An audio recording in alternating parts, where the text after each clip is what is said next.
Добрый день, уважаемые руководители образовательных организаций, коллеги, меня слышно? Замечательно. Я прошу прощения, что не будет видео.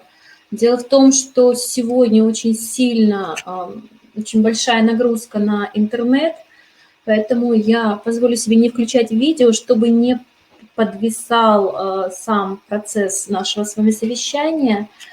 Вот и задержались мы, собственно, из-за технических неполадок. Итак, давно Институт развития образования собирался провести такое совещание, и хочу сказать, что оно будет в рамках это первое из совещаний в рамках целого ряда рабочих совещаний с руководителями образовательных организаций, заместителями руководителей по учебной работе, научно-методической работе. Это связано все, конечно же, с системой повышения качества образования в современной школе. И, коллеги, я знаю, что на РМО руководители образовательных организаций поднимаются регулярно эти вопросы, и поэтому вот в общем ключе и будем продолжать эту работу. У нас повестка представлена, я позволю себе на ней остановиться. Первый доклад будет мой. Это аналитический отчет по оценке качества образования по итогам 2019 года и пути повышения внешних оценочных процедур в 2020 году. Далее мы заслушаем выступление Татьяны Петровны Матвеевой, методиста Центра развития общего образования, социализации и воспитания личности Института развития образования, которая расскажет нам про методические подходы к формированию плана работы образовательной организации на основе внешних оценочных процедур, то есть каким образом это соотносить. Далее мы посмотрим формы и направления методической работы в школе по ведению в ГОС среднего общего образования. И сегодня, если вы ознакомились с повесткой, повестку я в 11 часов уже выложила здесь, чтобы вы могли ее видеть, то вы, наверное, заметили, что мы в основном будем сегодня говорить. Первая часть выступления – это внешние оценочные процедуры. Вторая часть выступлений, именно практика образовательных организаций, будет связана с внедрением в ГОС среднего общего образования, так как мы все с вами с 1 сентября в штатном режиме уже переходим на федеральные государственные образовательные стандарты, поэтому мы позволили себе представить вам опыт наших опорных площадок и опыт пилотных школ, которые уже, собственно, реализуют в ГОСе среднего общего образования. Каждый из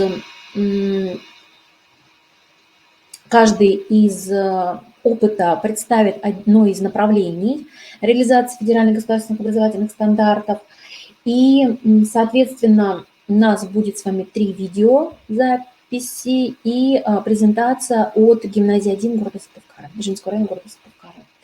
Коллеги, если будут какие-то вопросы, пожалуйста, задавайте их в чате, будем стараться отвечать.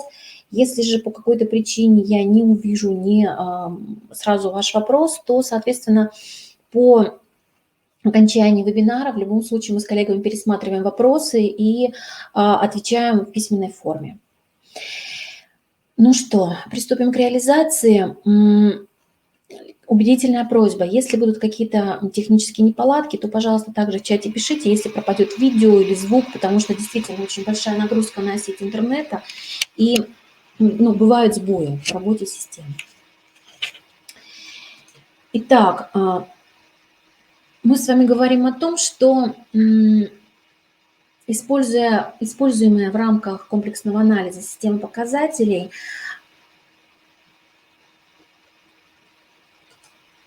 коллеги, секундочку, я сейчас вернусь.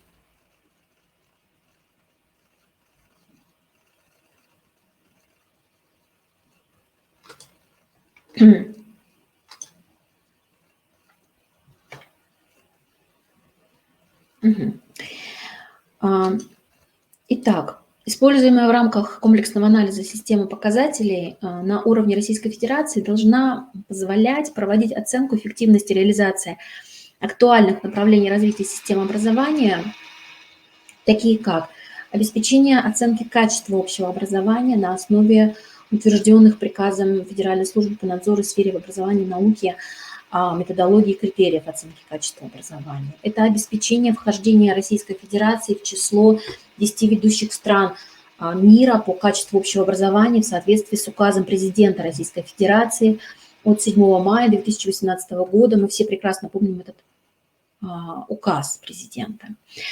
Третье – это обеспечение качественного массового образования в соответствии с требованиями федеральных государственных образовательных стандартов и начального, и основного, и среднего общего образования. И внедрение на уровнях основного общего и среднего общего образования новых методов обучения и воспитания. И новые образовательные технологии, обеспечивающие освоение обучающимися базовых навыков и умений в соответствии с тем самым указом президента 7 мая 2018 года. Фактически вот тот указ как раз называется о национальных целях и стратегических задачах развития российского образования на период до 2024 года. Ну и, конечно же, это формирование эффективной системы выявления, поддержки, развития способностей и талантов у детей и молодежи, основанной на принципах справедливости, всеобщности, направленности на самоопределение и профессиональную ориентацию. Все мы с вами прекрасно понимаем, что у нас на сегодняшний день эти направления несколько западают. И, соответственно, у нас в рамках национального проекта образования были разработаны федеральные программы, и мы на уровне Республики Коми их реализуем. В настоящее время в Российской Федерации сложилась система оценки качества образования на федеральном уровне, мы все это прекрасно знаем, которая включает целый комплекс процедур оценки качества образования, государственной итоговой аттестации. И данный комплекс процедур направлен в первую очередь на систематическую диагностику состояния системы общего образования для принятия своевременных форм, для мер по устранению выявленных проблем и последующей оценки эффективности принятых мер для полноценного развития системы образования. На регулярной основе в течение последних лет в Российской Федерации проводится национальное исследование качества образования, это наши с вами знакомые НИКО, всероссийские проверочные работы ВПР, единые государственные экзамены и на уровне 11 класса, да, и основной государственный экзамен на уровне 9 класса. И в данном случае существенную роль в оценке качества российского образования играют международные сравнительные исследования, результаты которых позволяют выявить особенности и проблематику во владении рядом важных и признанных на международном уровне компетенций российскими школьниками по сравнению со школьниками других стран, что в свою очередь дает возможность устанавливать ориентиры совершенствования федеральных государственных образовательных стандартов и в целом ключевых направлений развития системы образования. Опять-таки же мы говорим про соблюдение целей конкурентоспособности российских школьников. И фактически целью проведения комплексного анализа является формирование системной аналитической основы, базирующейся на описании, обработке, сопоставлении указанных массивов данных. Ну и фактически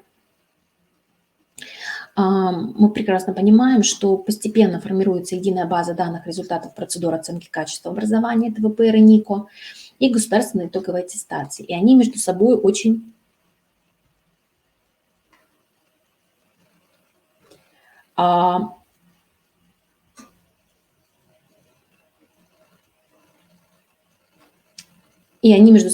хорошо коррелируются.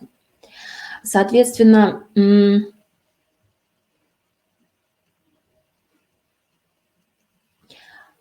итоги оценочных процедур у нас сравниваются, мы с вами это все прекрасно знаем. И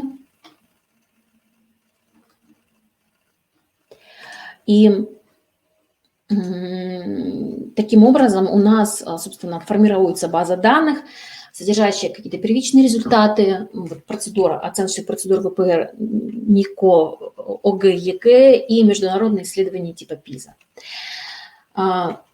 Далее, ну и фактически ключевые аспекты комплексного анализа у нас должны быть следующие. Это выбор направления комплексного анализа должен обеспечивать анализ следующих аспектов состояния системы образования. Во-первых, это результаты оценочных процедур по годам. Во-вторых, причем там, где это целесообразно, и общеобразовательным, по всем общеобразовательным предметам. Далее, это объективность результатов оценочных процедур, и мы регулярно с вами об этом говорим. И здорово, что система оценки направлена теперь как раз-таки на, в том числе, и объективность оценочных процедур. Далее, посмотрите, результаты оценочных процедур, если мы говорим на уровне республики, то в разрезе региона, ну, то есть чем муниципалитетов у нас будет, а если мы говорим на уровне Российской Федерации, то регионов или групп регионов, по округам, например. Связь между результатами процедур оценки качества образования и государственной итоговой аттестацией. Это фактически то, о чем будет сегодня говорить Татьяна Петровна. Далее мы говорим о связи между результатами оценочных процедур, контекстными данными по общеобразовательным организациям и сведениями, характеризующими особенности работы органов исполвласти регионального и муниципального уровня. То есть мы все с вами прекрасно понимаем, что в современной ситуации невозможно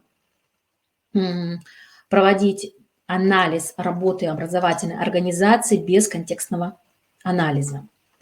И, соответственно, школы разные, условия функционирования школ абсолютно разные, и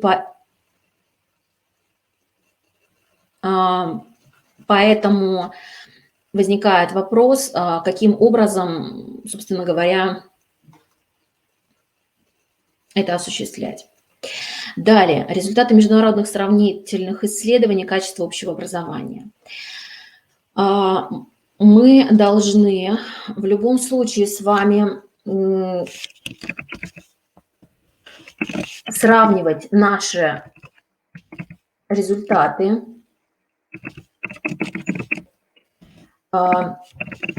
с результатами международных исследований. Потому что, как мы с вами прекрасно видим, требования функциональной грамотности, требования системы навыков 21 века, они говорят, преследуют следующие цели. Это формирование грамотного человека, который на протяжении всей своей жизни может пользоваться всеми приобретенными знаниями, умениями, навыками и компетенциями. Соответственно, когда мы говорим, что необходимо использовать те или иные навыки, мы прекрасно понимаем, что обучающиеся должны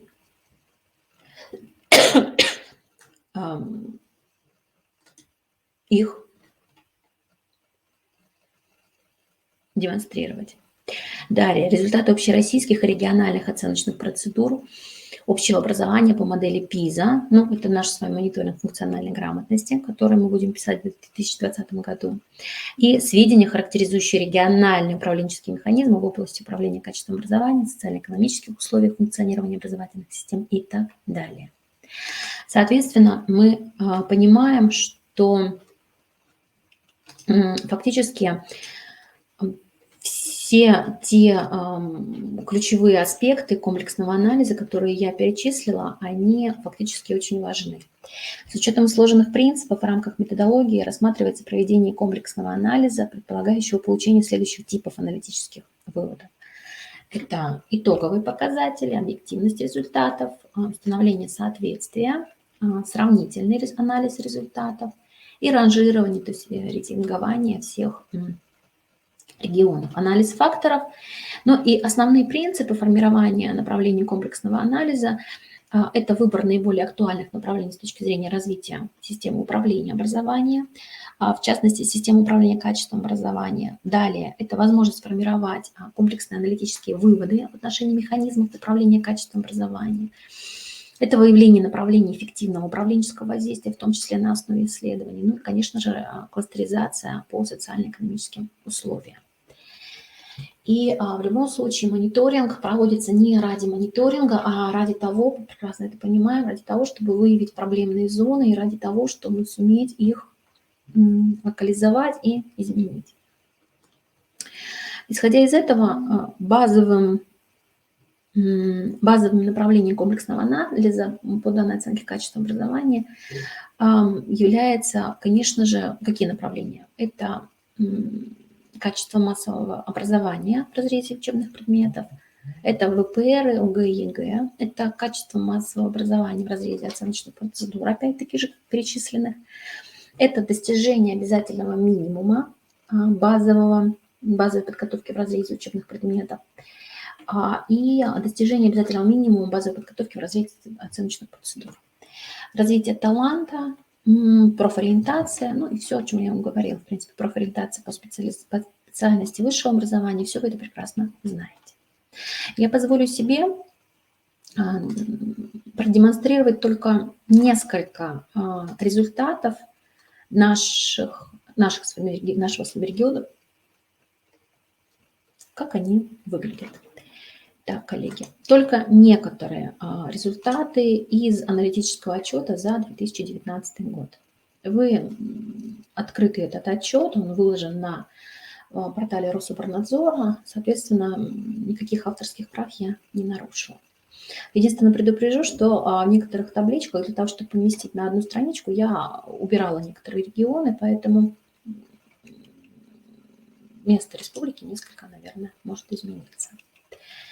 Итак, посмотрите, первый показатель я взяла только несколько показателей, повторю. Первый показатель – это, вот мы сереньким выделены, процент выпускников 11 классов, поступивших в высшие профессиональные образовательные организации. И посмотрите, да, по сравнению с 2018 годом у нас идет прирост, но тем не менее по сравнению с 2017 годом у нас идет понижение показателей, причем достаточно значительное. Далее, второй показатель. Опять-таки же, может быть несколько вариантов объективных, субъективных причин, почему это происходит, но тем не менее я здесь даже не буду показывать. Вы, те, кто знакомы с этим аналитическим отчетом, вы видели, что там есть рейтингование, ранжирование по образовательным организациям, куда наши выпускники, какие вузы наиболее привлекательные, даже не так, а какие вузы в разрезе регионов наиболее привлекательны для выпускников наших школ Республики Коми. И, соответственно, в этом тоже это можете посмотреть.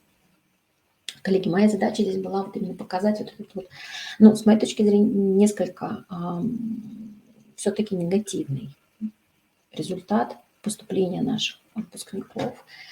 Причем здесь не берется только бюджетная основа, здесь берется и коммерческая бюджетная основа по совокупности. Далее. Второй показатель, который я взяла, это доля выпускников, набравших не менее 150 баллов по 3 экзаменам, единым государственным экзаменам. И посмотрите, 2017, 2018, 2019 год. Опять-таки же вы скажете, что вот здесь, кстати, несколько я удалила регионов, чтобы табличка была видна. Так, коллеги, посмотрите, вы скажете, опять-таки же, есть объективные причины, есть субъективные причины, но тем не менее, да, там, может быть, кто-то скажет, дети слабже были, но тем не менее, какие-то изменения в ЕГЭ вносились, тем не менее, изменения в ЕГЭ вносятся ежегодно. Предметы здесь одни и те же. Смотрите, но тем не менее, Республика Коми с 86% в 2017 году опустилась до, ну, округлю, 69. Ну, фактически, да, если мы несколько неправильно округлим, не в большую сторону, а в меньшую, то, смотрите, зеркально было 86, стало 68, 69 по факту. Опять-таки же есть объективные причины, есть субъективные причины, но я вам хочу обратить ваше внимание, в очередной раз сказать о том, что прозвучало из уст прежнего министра просвещения Ольги Юрьевны Васильевой в декабре 2019 года на совещании по внедрению в ГОС, тогда еще обновленного ГОС, когда мы про это собирались, разговаривали, предметные области, в Москве была конференция. Так вот, Ольга Юрьевна озвучила такую цифру, что Российская Федерация занимает первое место по количеству обучающихся, обращающихся к репетиторам для сдачи ОГЭ и ЕГЭ. Причем если в 2018, 2017, 2016 году основное количество, начиная с 2016 до 2018 года, основное количество обучающихся, обращающихся к репетиторам, это были ученики 9 и 11 классов, редко 10. То есть когда ребенок профильно понимает, что вот ему надо, там, сознательные родители, коллеги все больше и больше, и это, к сожалению, ужасающая тенденция. Все больше и больше родителей, обучающихся начальной школы, обращаются к репетиторам начальной школы и 5-6 классов, что, в принципе, вызывает очень и очень много вопросов. Тем не менее, посмотрите, показатели действительно ужасающие. Да, опять-таки же смотрим позитивно, с позитивной стороны у нас есть прирост по сравнению с 2018 годом, и это не может не радовать.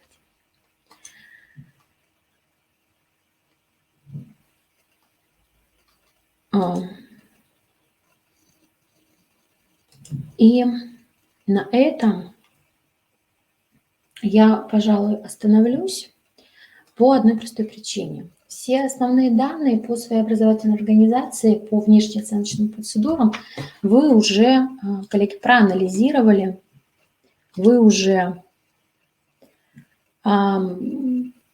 выявили и, соответственно, проанализировали на своих советах педагогических, проанализировали с коллегами, выявили основные проблемы. И поэтому я позволю себе сейчас остановиться лишь на некоторых рекомендациях. Коллеги, сейчас, когда мы с вами находимся в режиме дистанционного обучения, когда мы говорим о том, что дети фактически, в основном своем большинстве, обязанность по подготовке возложена именно на детей, то мы понимаем, что основная сложность будет как раз-таки в способности детей учиться и готовиться самостоятельно. В этой связи есть различные сервисы и для подготовки детей, и Галина Владимировна с Мариной Анатольевной проводили недавно совещание, буквально на прошлой неделе, где рассказывали различные алгоритмы работы в дистанционном режиме. Поэтому, коллеги, я очень убедительно вас прошу, обратите, пожалуйста, на это внимание. То есть не только мы скидываем нашим обучающимся какие-то ссылки, но надо регулярно мониторить, насколько наши дети готовы к экзамену и, собственно говоря, что нужно для того, чтобы лучше их подготовить. Различные сейчас созданы видеоконсультации. Ваши коллеги, ваши педагоги проводят видеоконсультации с детьми, я больше чем уверена. Созданы различные платформы. Но, коллеги, нужно в любом случае ребенка в этом процессе сопровождать. И кроме как педагогу ему помочь некому. Поэтому, опять-таки же, возникла небольшая техническая ошибка, техническая сложность, поэтому, коллеги, мы немножечко сейчас повестку изменим, и мы вместо Татьяны Петровны сейчас перейдем к опыту наших коллег. Татьяна Петровна у нас как раз-таки подведет общие итоги нашего семинара. Итак, мы перейдем сейчас к опыту средней общеобразовательной школы номер 40 с углубленным изучением отдельных предметов города Воркуты и их опыт по формам и направлениям методической работы в школе по введению в ГОС среднего общего образования.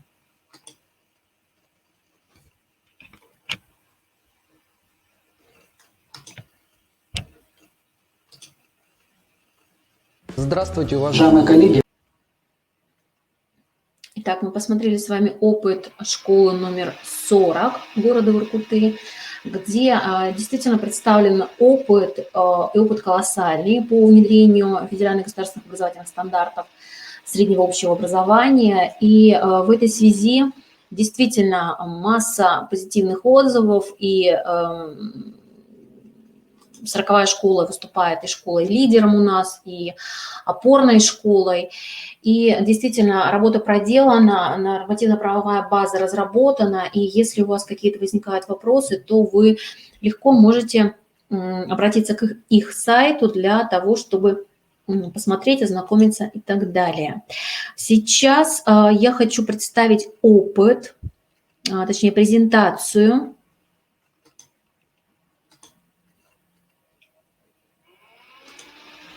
Коллеги, секундочку. Технические.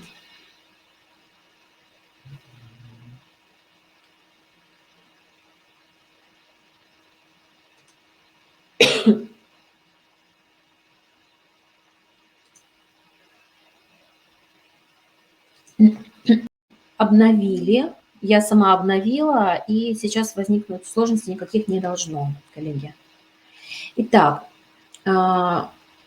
гимназии номер 1 создана нормативно-правовая база, которая включает в себя и положение об индивидуальном итоговом проекте, которое, посмотрите, рассматривается на совете учащихся, совете родителей, то есть принимается педсоветом и утверждается приказом. И на сайте гимназии вся эта нормативно-правовая база представлена. Вы можете ее увидеть. Кроме того, план работы по сопровождению учащихся 9 классов в процессе подготовки к защите индивидуального итогового проекта, который также утверждается приказами. Посмотрите, вот это, с моей точки зрения, очень хорошо, потому что действительно мы можем с вами посмотреть.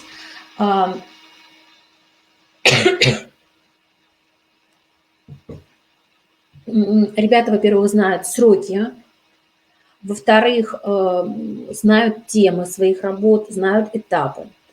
Далее, приказ об утверждении выбранных тем. Видите, все заключается, все сопровождается приказами. Приказ о создании экспертных комиссий по защите индивидуальных итогов проектов учащихся 9 классов. И, конечно же, приказ об итогах защиты учащихся. Для чего это делается? Это делается с целью, во-первых, систематизации работы. Далее, во-вторых, это, конечно же, еще и для того, чтобы обучающиеся прекрасно видели, каким образом продвигается их работа, какие сроки, и понимали важность и значимость этого события. Далее. Сопровождение учителями процесса подготовки учащихся 9 классов, учащимися 9 классов индивидуальных итоговых проектов. Включает в себя несколько этапов.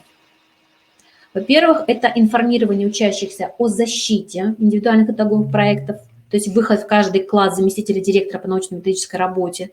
Сама Ольга Николаевна ходит и оповещает. Далее. Вопросы для рассмотрения. Учителя предоставляют учащимся 9 классов положение об индивидуальном итоговом проекте, требования к оформлению, которые также вы видите являются приложением к положению, оформление титульного листа, паспорт реализации, критерии оценивания и даже предлагает, а вот это вот замечательно, лучшие индивидуальные итоговые проекты учащихся 9 классов предыдущего года как образец. Смотрите, то есть мы с 9 класса детей готовим к тому, чтобы их работы соответствовали определенным критериям и требованиям. Далее. Разработка графика консультации учащихся 9 классов учителями гимназии, то есть за каждым обучающимся закреплен учитель, ну, как и положено. И анкеты выявления готовности к защите индивидуальных итоговых проектов, они также представлены на сайте гимназии, вы можете их посмотреть.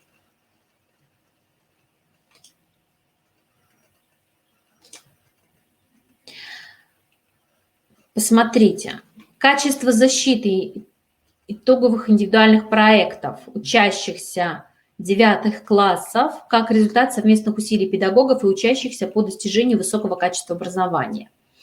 Посмотрите, 3 9 класса, 9 Б, качество защиты вот 96%, то есть оптимальный уровень. Уровень сформированности коммуникативных УУД, опять-таки же 9 Б, демонстрирует оптимальный уровень.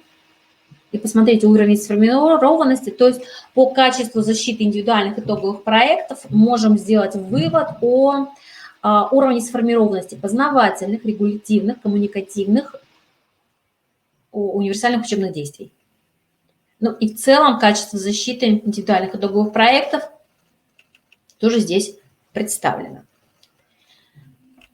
И вот такая динамика, она очень хорошо показывает, наглядно можно просмотреть как раз то, о чем будет говорить Татьяна Петровна, качество подготовки детей, в том числе в разрезе образовательных конкретных предметов и сформированностью конкретных универсальных учебных действий. Посмотрите далее, какие проекты, индивидуальные итоговые проекты обучающиеся выполняют. Это и буклеты, и презентации, и сценарии мероприятий, и викторины, и экскурсии, фильмы, карты, тесты и кроссворды. Посмотрите.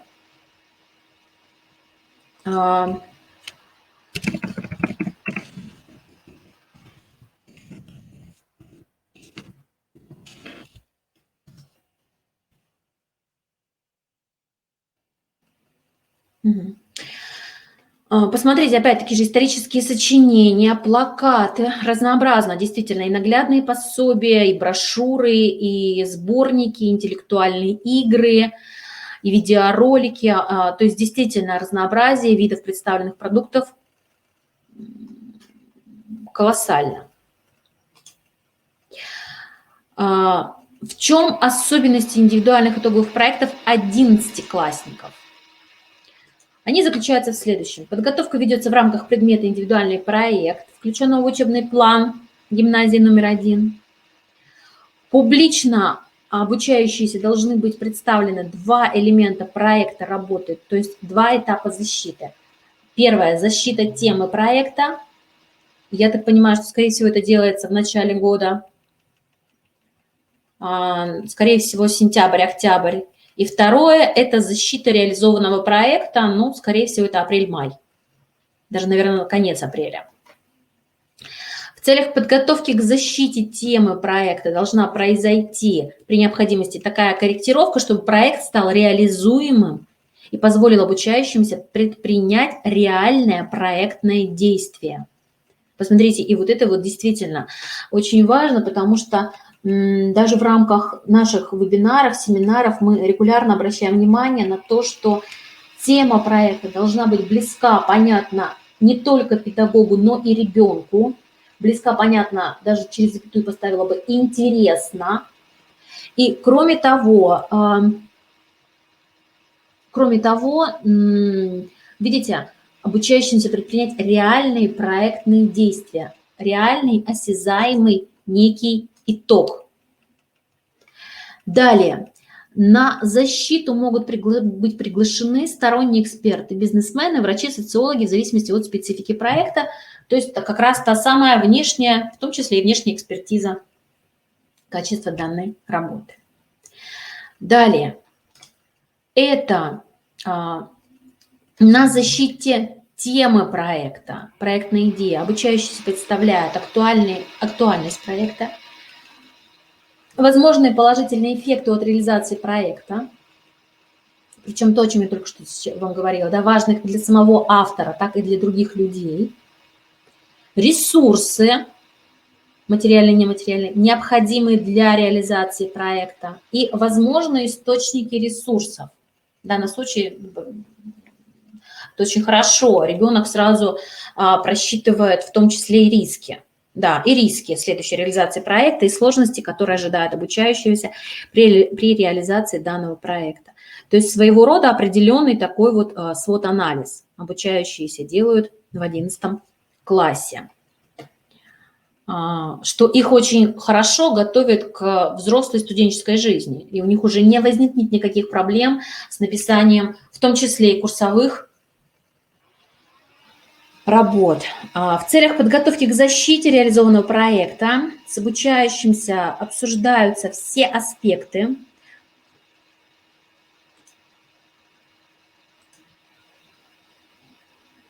в соответствии с которыми обучающийся должен представить свой реализованный проект. Обсуждается план, который может корректироваться в ходе работы. Тема и краткое описание сути проекта, актуальность проекта, положительные эффекты от реализованного проекта, ресурсы, то, о чем уже говорили, ход реализации проекта и, посмотрите, преодоление рисков при реализации проекта. Примеры реализованных проектов учащимися 11 класса. Тема «Россия» в поэме «Мертвые души» Гоголя, в стихотворениях Блока, видеоролики, это интересно. Комикс от Галогена, игра-викторина по теме «Фразеологизмы», изучение плавления алюминия, видеопроцесса, здорово. Мир профессии, игра, то есть профориентация. Орфоэпические нормы по 4-му заданию ОГЭ для 10-11 классов от А до Я, социальный проект. Создание модели принципа действий, тепловых двигателей, модель. Слушайте, интересно, смотрите, какие разносторонние проекты представляют наши молодые ученые. И последнее – это исследование условий роста кристаллов видеопроцесса. Действительно здорово, интересно и неоднозначно. И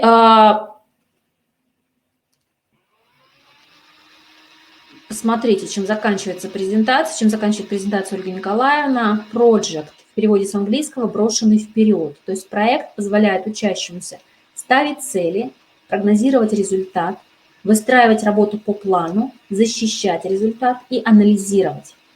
Проект меняет качество образования, учит ученика самосовершенствованию и саморазвитию. Действительно, если мы с вами будем, я благодарю гимназию номер 1 Ижевского района города Сыктывкара за предоставленные материалы, потому что действительно опыт уникальный, и не первый год вы реализуете этот проект и проектную деятельность, и реализуете в ГОС, поэтому и опорной школой вы были по реализации в ГОС. Коллеги, ваш опыт полезен будет коллегам. На сайте гимназии, повторю, представлена вся нормативно-правовая база, и анкеты, и все необходимые документы, поэтому пользуйтесь опытом, смотрите, перенимайте, не побоюсь этого слова, передовой опыт гимназии. А мы движемся дальше, и сейчас мы с вами посмотрим опыт. Эффективную сеть образовательных организаций, реализующих программы в ГОС-СОС с применением дистанционных форм образования.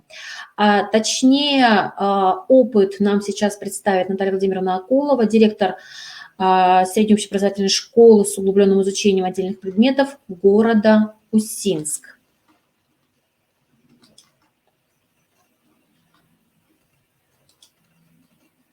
Здравствуйте, меня зовут Акулова Наталья Владимировна. Здравствуйте, меня зовут... Уважаемые коллеги-модераторы, у нас там еще есть один модератор, пожалуйста, перестаньте модерировать, потому что уже 5-й раз начинаем видео, это, наверное, не очень корректно по отношению к коллегам. Пожалуйста, не трогайте ничего. Спасибо. Коллеги, я прошу прощения, я включу видеозапись заново и надеюсь, что сейчас ее прерывать никто не будет. К сожалению, модераторы меня не услышали, поэтому, коллеги, хочу сказать, что действительно опыт 3-й школы очень интересен и очень полезен нам с вами, потому что действительно они являлись опорной школой по реализации дистанционного обучения, и сейчас у Усинской школы номер 3 разработаны все материалы, все уроки по всем предметам учебного плана основной школы и средней школы. Это все доступно, это все можно посмотреть. Единственное, необходимо запросить права доступа у администратора. Очень интересные уроки, коллеги постарались на славу, и вот в сложившейся ситуации они были чуть ли не единственной образовательной организацией в пределах Республики Коми, которые вот были готовы к переходу на дистанционные формы обучения, потому что в рамках проекта они реализовывали как раз-таки дистанционные формы обучения с удаленными школами, с детьми с удаленных школ. И поэтому вы прекрасно понимаете, что там уже отработана, система отработана, проверенная. Поэтому с опытом познакомьтесь, ознакомьтесь, пожалуйста, в вебинаре, выложенном в видеозал, видео будет представлено полностью уже без каких-либо прерываний. Так, я еще раз обращаюсь к модераторам. Пожалуйста, давайте модерировать буду процесс я. Надеюсь, сейчас вы меня услышали. И далее по повестке мы с вами обращаемся к опыту 39-й школы, уже также города Воркуты, индивидуальный итоговый проект как объект оценки метапредметных результатов в рамках направления внутренней системы оценки качества образования на уровне среднего общего образования. Коллеги, мы посмотрели с вами сопровождение индивидуального итогового проекта гимназия номер 1. И сейчас посмотрим, каким образом, там мы только один слайд видели, как можно проследить метапредметные результаты. Здесь же коллеги с 39-й школы города Воркута нам немножечко побольше раскроют эти моменты, поэтому внимание на экран. 39 имени Георгия Александровича Чернова города Воркуты представляет вашему вниманию опыт работы по организации проекта. Смотрите, мы с вами познакомились с опытом гимназии номер 1 города Сыктывкара, а сейчас мы с вами увидели опыт школы номер 39 города Воркуты.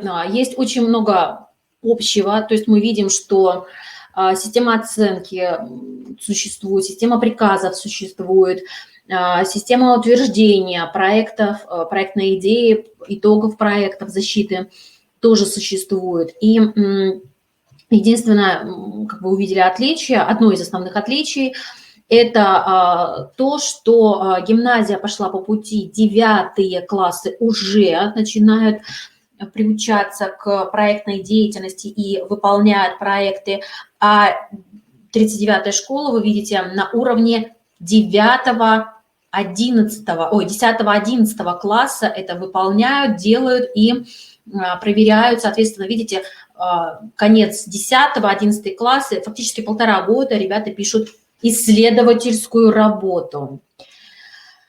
Итак, мы посмотрели с вами опыт образовательных организаций по реализации федеральных государственных образовательных стандартов среднего общего образования, то есть фрагменты.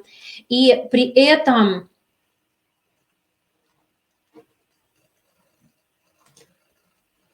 уважаемая Лариса Репина, я очень вас прошу, выйдите, пожалуйста, из вебинара, из модерирования.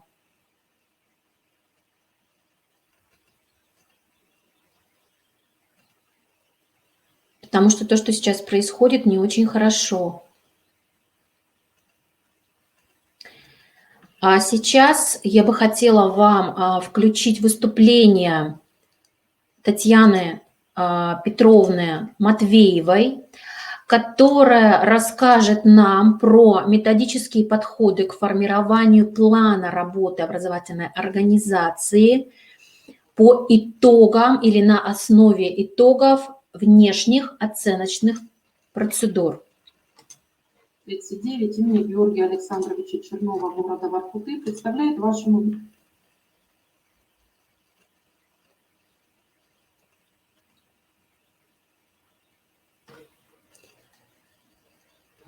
Итак,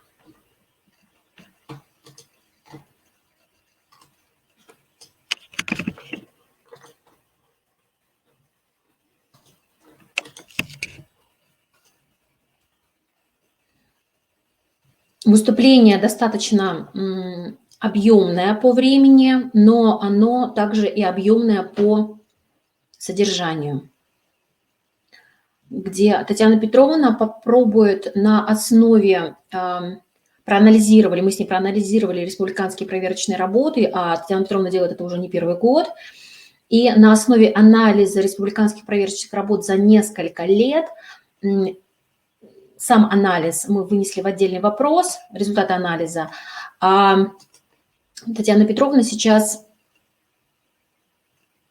собственно говоря, нам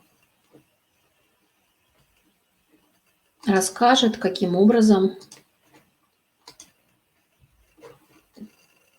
происходит фактически формирование плана работ.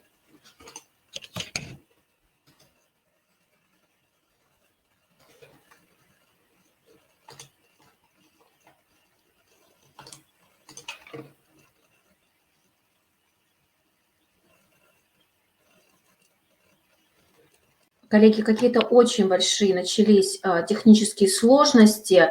Я сейчас еще раз попробую запустить. Ну, какие-то либо у меня проблемы, техники мне пока помочь не могут с этой проблемой, поэтому я предлагаю 3 вопроса, которые у нас остались, не рассмотренные в этой повестке, перенести на май месяц, на 12 мая, и рассмотреть их, 12 первый день, как раз, как мы выйдем с вами на работу после праздников, на 12 мая, мы завтра подготовим информационное письмо, и второе совещание, как раз-таки мы посмотрим выступление Татьяны Петровны, и еще несколько коллег, и как раз-таки проанализируем, представим вам анализ республиканских проверочных работ. Коллеги, что-то невообразимое сегодня происходит